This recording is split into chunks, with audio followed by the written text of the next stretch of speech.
Today, how things have changed. That time, if you would approach an actor, Shah Rukh Khan also came on your show. I remember when Shah Rukh was making Chalte Chalte, he needed, my voice for the commentary in the film. I said, So I just went across, did that, and, he sent me a big check, and I said, look, this is between two friends. This is not for money at all. Like Rakesh Bedi sir has suddenly come back. Even actors like say Akshay Khanna and all. Are we recognizing their talent late or what is happening? No actor is a good actor without the right opportunity. Every actor is a good actor. It's the question of getting the right opportunity. When Shekhar Suman Film Academy comes, this will excite a lot of people who want to come to Mumbai, learn acting. Yeah. First question is, can acting be taught? No, it can never be taught. It's just a craft that you have, you're born with. We can hone that craft. We can show you the path. So just 2 days ago, I interviewed Jamie Lever, Johnny Lever sir's daughter, and she does stand-up comedy. I asked her, do people get upset when you mimic them? I think there is just a very deliberate attempt to make people laugh at any cost. It's okay. I mean, it's an art, but you lose your own identity. You said keep reinventing. What excites you in today? My work as in the characters that I play, the things that I can do, whether it is just writing a line, writing poetry, thinking of a show, thinking of a movie, a subject, characters. I am Shekhar Suman and you're watching this interview on Bollywood Hungama.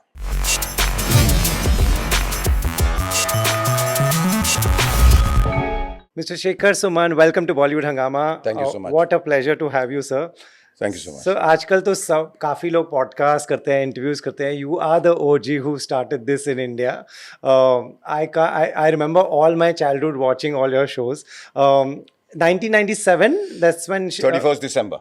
31st December. Yes. What a day to start. Yes. And we were all very apprehensive because that's probably the last day anybody would start because it's the end of the year and everybody's gone partying and there's revelry at home, so nobody sits in front of the television. Correct. But we took a chance and it paid off. Wow. And who was the first guest? Do you remember? What was the first show?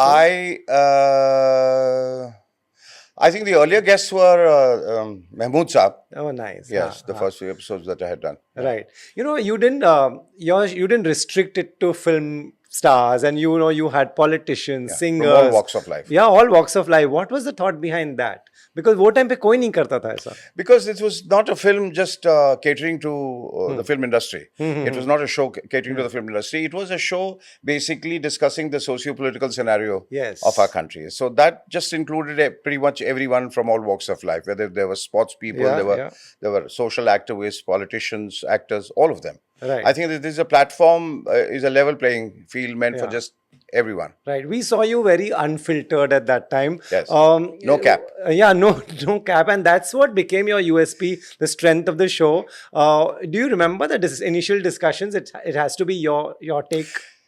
Yes. I always take it, the fact that, when we started doing the show, actors had not ventured out doing such things. And a late night talk show was something that they had not imagined that will emerge. Right. And so they asked me, Sony and in-house productions who was producing the show that time, they were very keen on doing a show with me. So he said, what would you like to do? So I said, I have no idea. And suddenly I chanced upon R.K. Lakshman's You Said It cartoon, which I used to see. Correct. And that sparked off an idea. And I said, this is the common man who is a mute witness to everything that's going around, but he cannot say anything. He's just so hamstrung and so helpless. So what if we give him a voice? So he becomes the common man's voice. Right. And that's how the show was born. And then we added a couple of things, to just make it more engaging, entertaining. We had a band, we had coffee on the table, etc., everything. And so the initial discussion was like, how do we keep the host? We have to define the host. Yeah. Because here, I was not a host. I was an actor playing the role of a host. Right. And people have to understand the difference. So then we decided that the host had to be slightly brazen. Right. He had to be outspoken. He had to be fearless. And there had to be a touch of irreverence. Right. It's not that, everything has to be sugary and saccharine. And that even when the guests came, the conversations that veered around anything, and everything had to be unfiltered. Yes. I remember, we used to laugh because you used to imitate Atal Bihari Vajpayee and who all, and you also met him later in life, like you also. Oh, that's a very interesting incident that you asked about. So when we started off, and there was, quintessentially because the show was a political satire, I started talking about Atalji, you started talking about Laulu and various other politicians. And I thought it was very sort of, it's not a very interesting thing to talk about politics. And, you know, at that time, people were not even politically aware. Correct. And to keep talking about this politician, and except for the Prime Minister, people didn't know a damn what other politicians. Yeah. But I saw very interesting characters in them.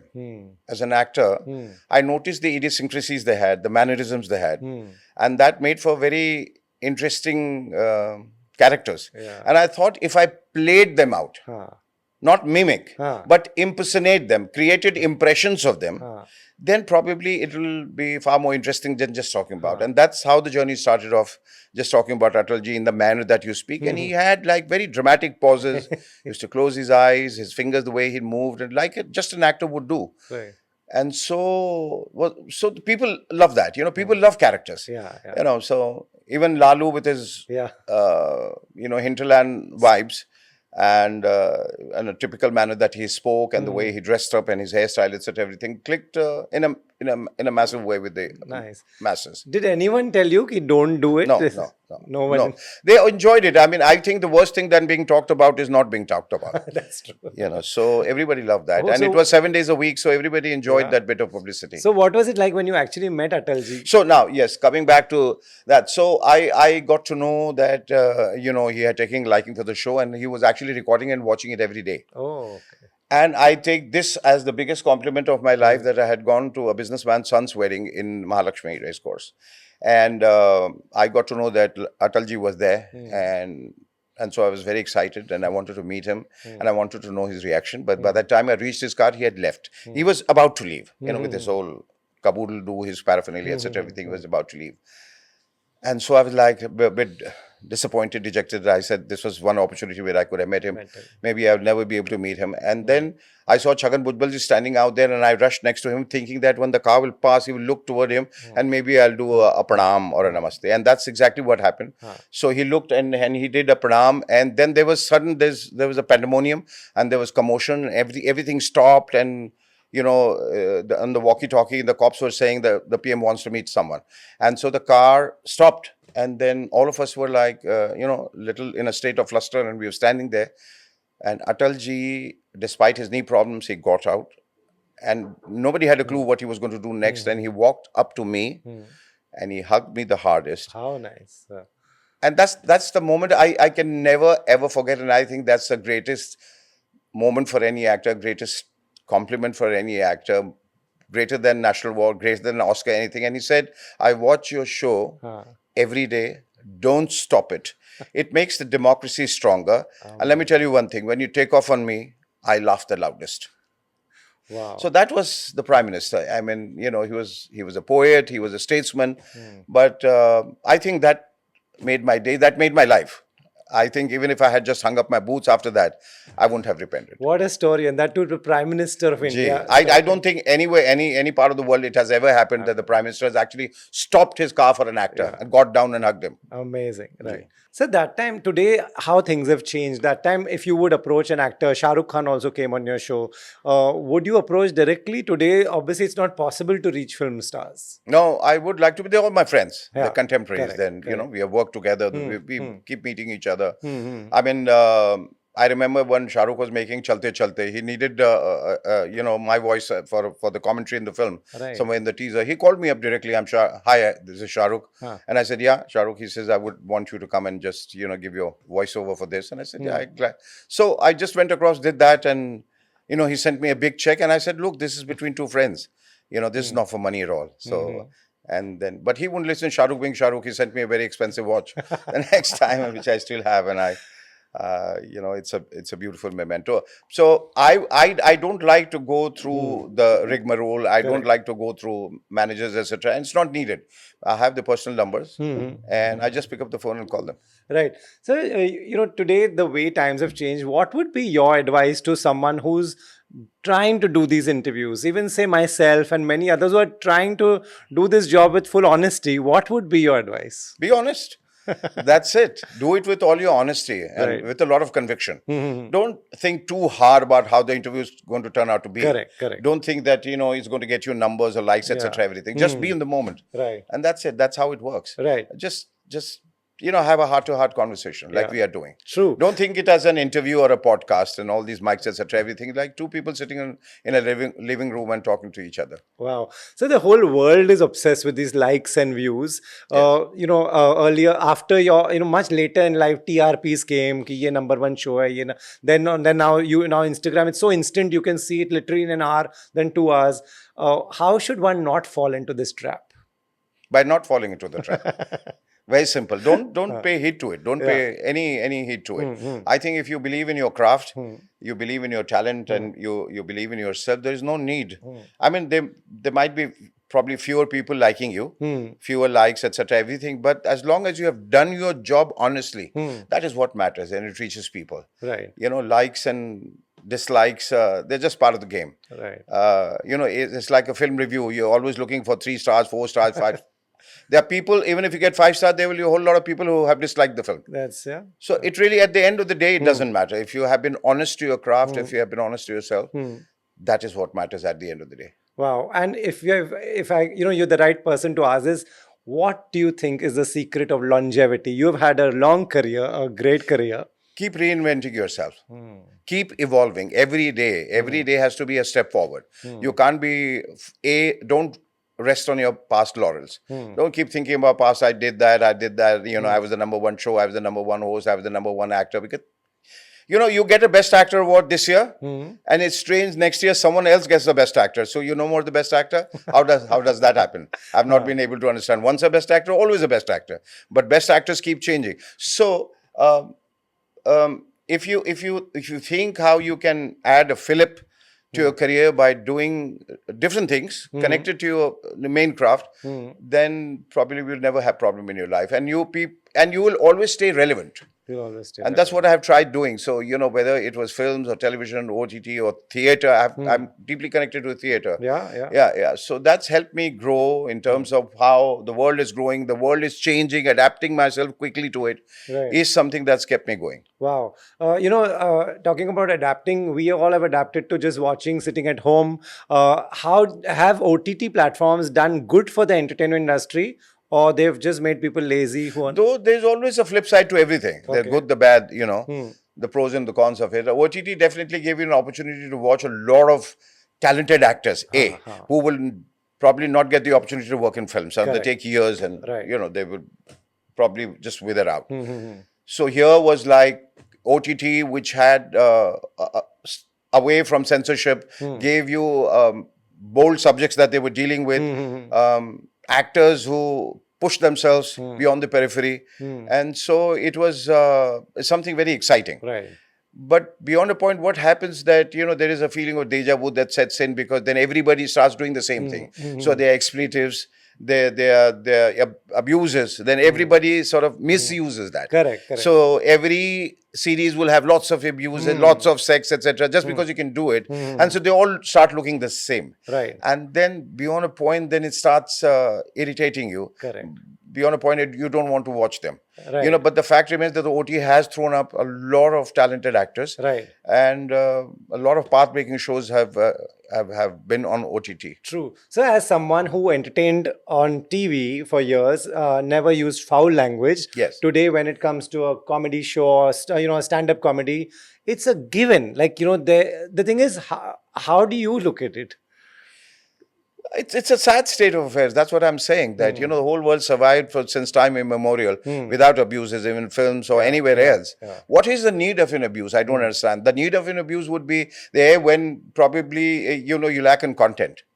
You're not sure of yourself, what you're saying. There is no academic approach to what you're doing. There's no thought process involved. So you fill it up with abuses, etc.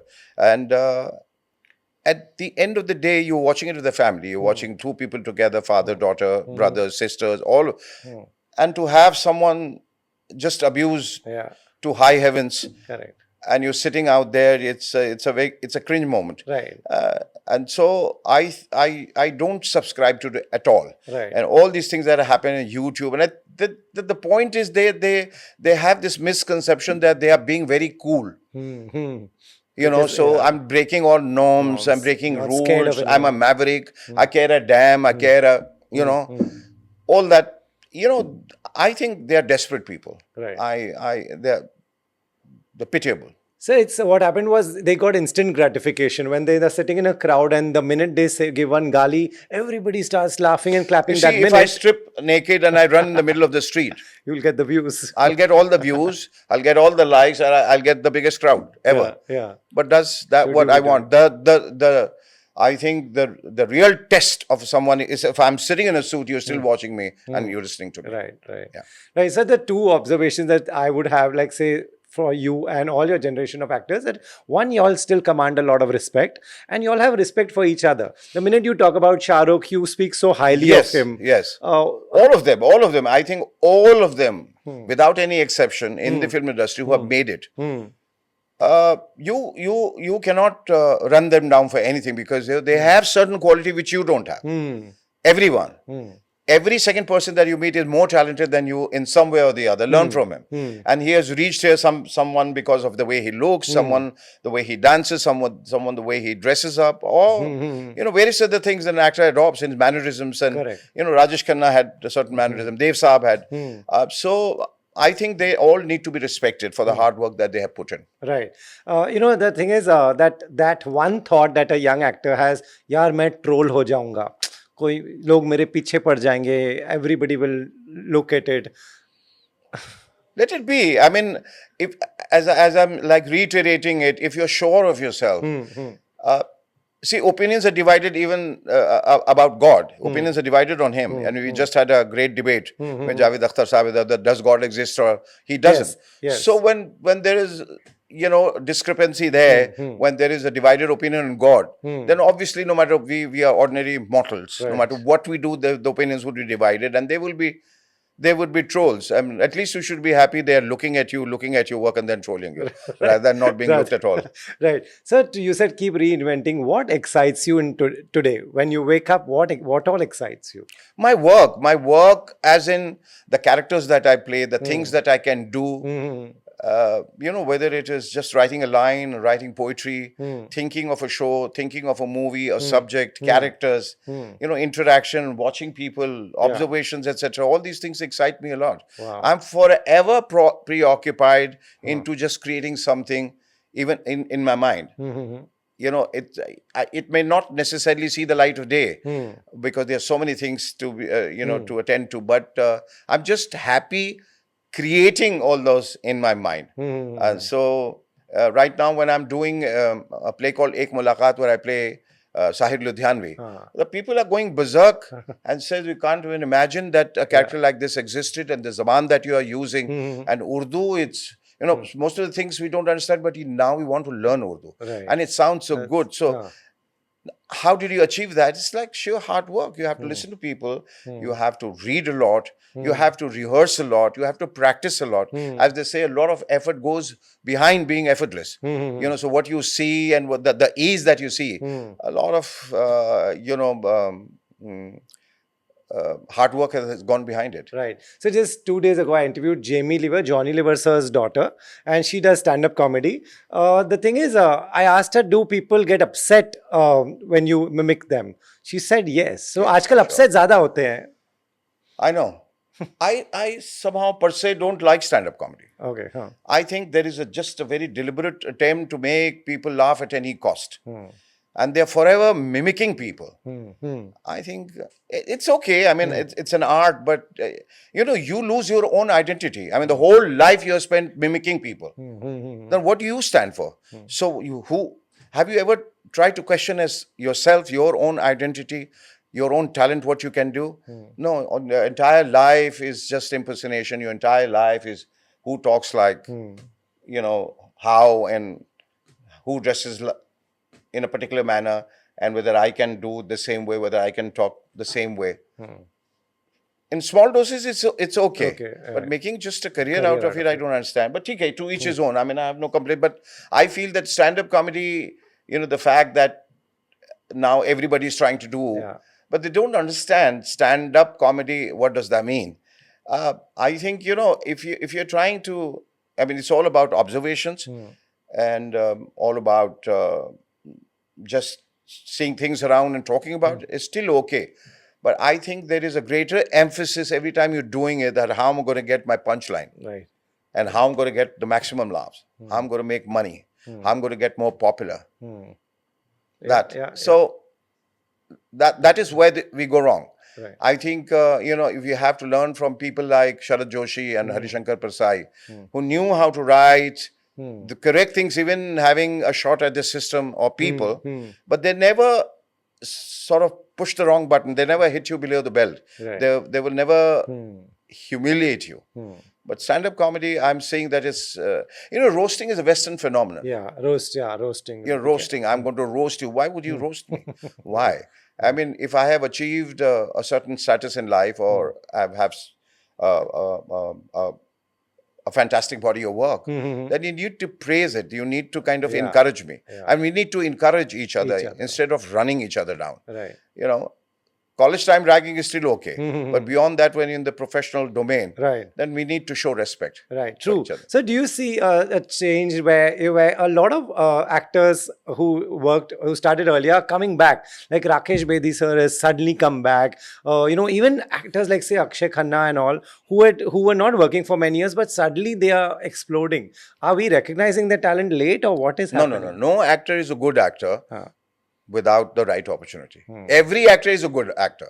It's the question of getting the right opportunity. So you have to wait for the right opportunity to come.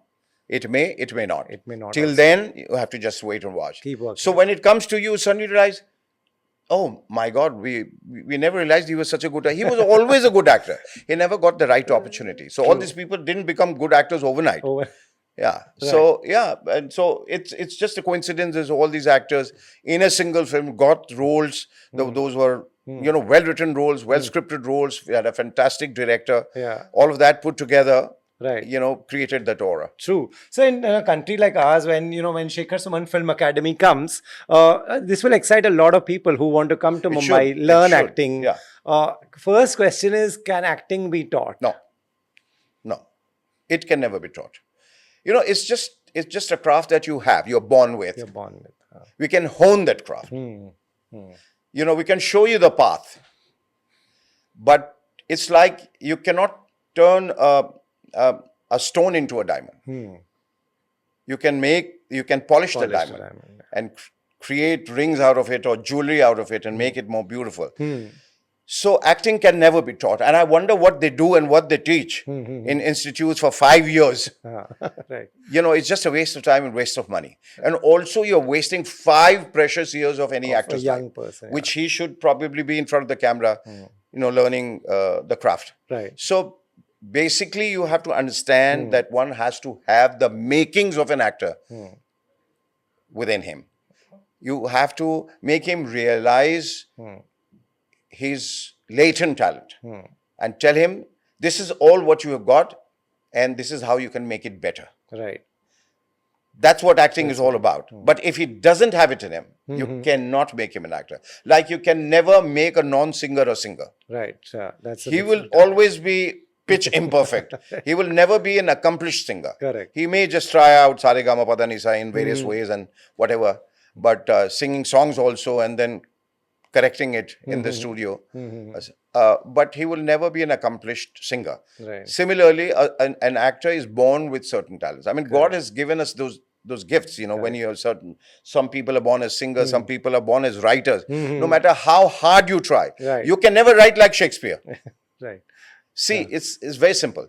So in this academy, for the longest time, I feel that most of the people, especially coming from smaller towns, they are misguided. Yeah. And they don't know where to go. And they always end up in academies or institutions which are more like business ventures. Yeah.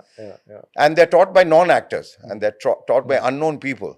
So, I think it's very important to be taught by someone who has been through the grind, who has learned the process and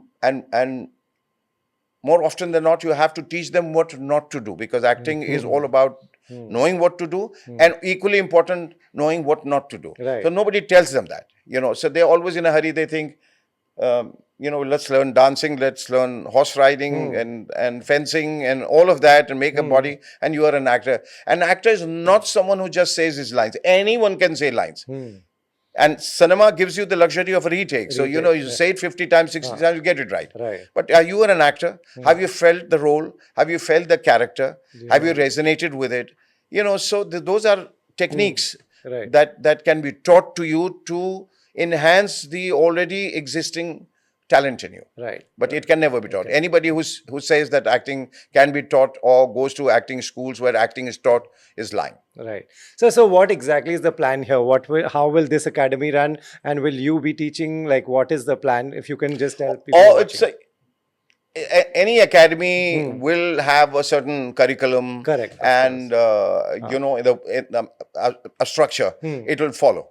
So, basically, we are looking for about 15, 20 talented people. Not just anybody who walks in. I mean, we're going to screen them, audition them, and see if they have it in them to be an actor. And then we have a process that they go through, that every day, about 5 days a week, 3 hours a day, and various other teachers coming and teaching the finer nuances of things. They're going to be experiments, and they're going to be workshops and all of that. I think what is essential is the practicality of it. You have to be there. You have to do improvisations. You have to, play out characters, and you have to basically enhance your imagination. You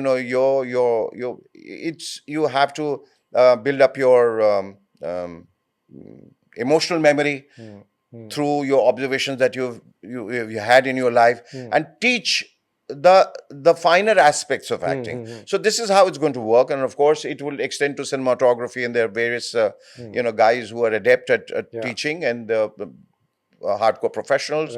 There will be VFX, there will be DI, there was editing, there was sound, dubbing, all of that. And since we have a well-equipped studio out there, we'll take them around, teach them everything, all finer aspects of acting. Wow. Yeah. Wow. So you've done theater, you've done TV, you've done movies. This is your way of giving back. Giving back. Sahir Sahab had said कि दुनिया ने तजुर्बातो हवादिस की शक्ल में जो कुछ मुझे दिया है वो लौटा रहा हूँ मैं. So life, it has given you in terms of experience and incidents and even mishaps. I'm returning to the society, and I think as an actor.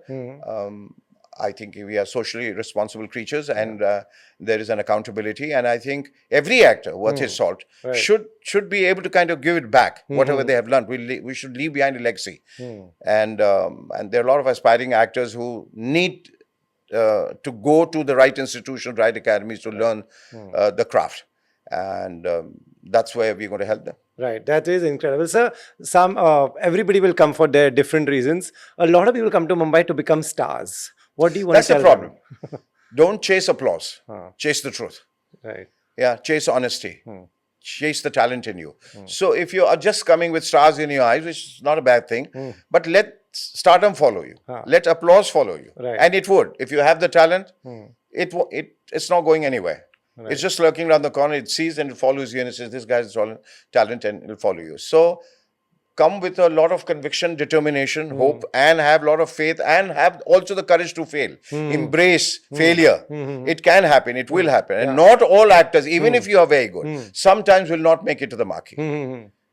Accept it. No, that's destiny. That's beyond our ken. So that's something we have to accept, that most of them, talking about most of them, if you have the talent, if you have the determination, if you have had the right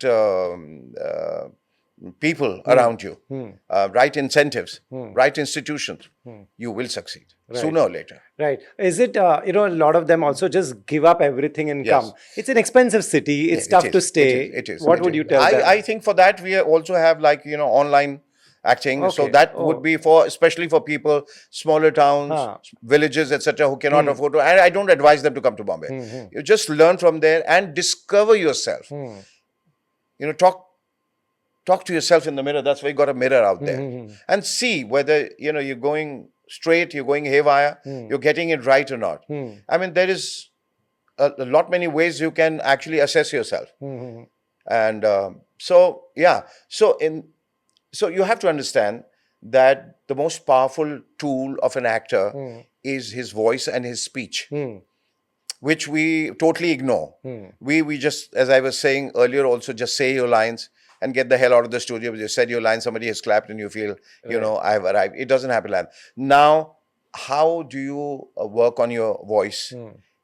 Is that, you know, now there's you know, so much that you can do. You can, you know, on your mobile, record your voice, keep listening to it, keep reading, keep reciting. You know, your pronunciation, your enunciation, your everything that you do, your inflections, your intonation, that what matters. That was what makes an actor a better actor or better actor than the rest of them. So all of that you have to practice. Online, there are a lot of things that, you know, I won't be able to teach you. You will have to go out, like, you know, go out and learn dancing from somewhere else, go learn fights and all those typical things, but don't pay too much attention to it. And I think initially what you need to do is understand yourself, your body, your voice, your emotions, etc., everything.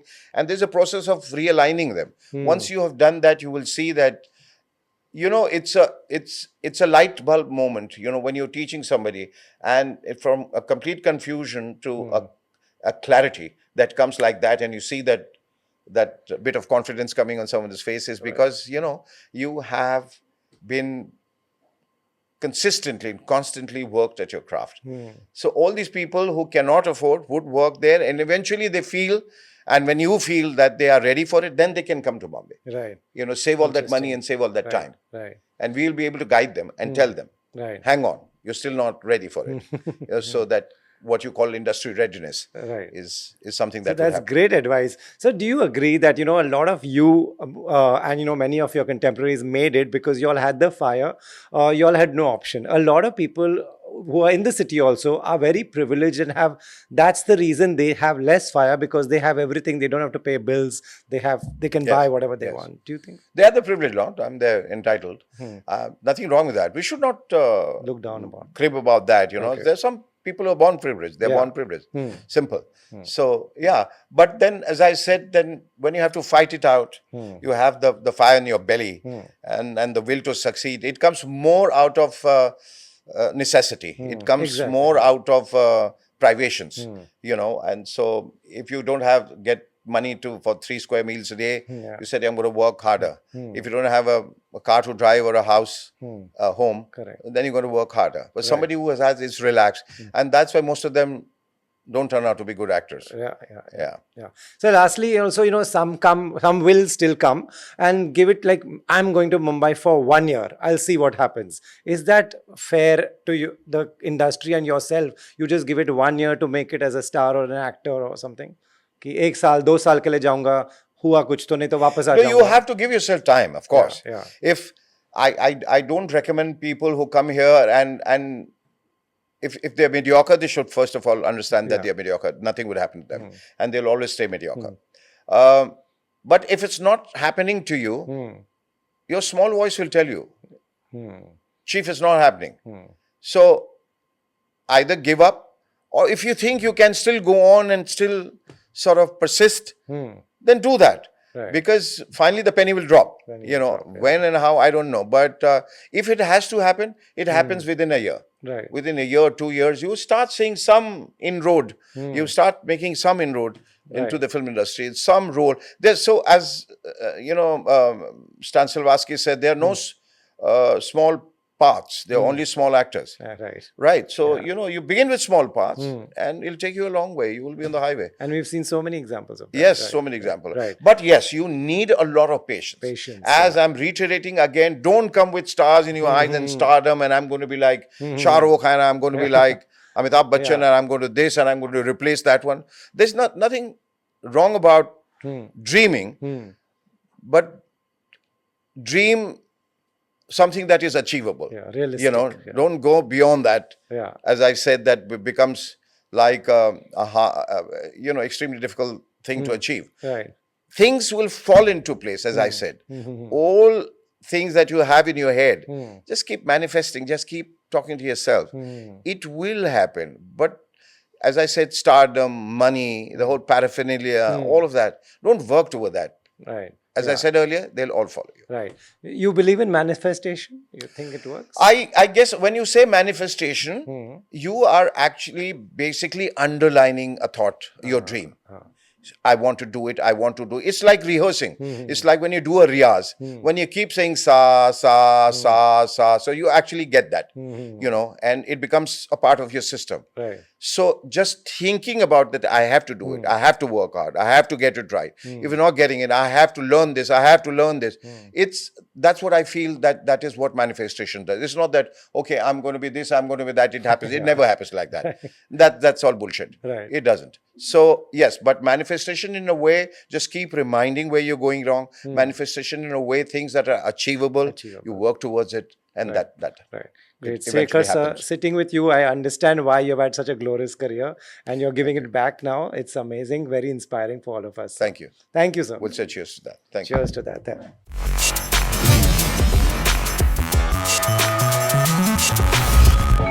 Hi, I'm Shekhar Suman, and you're watching this interview on Bollywood Hungama.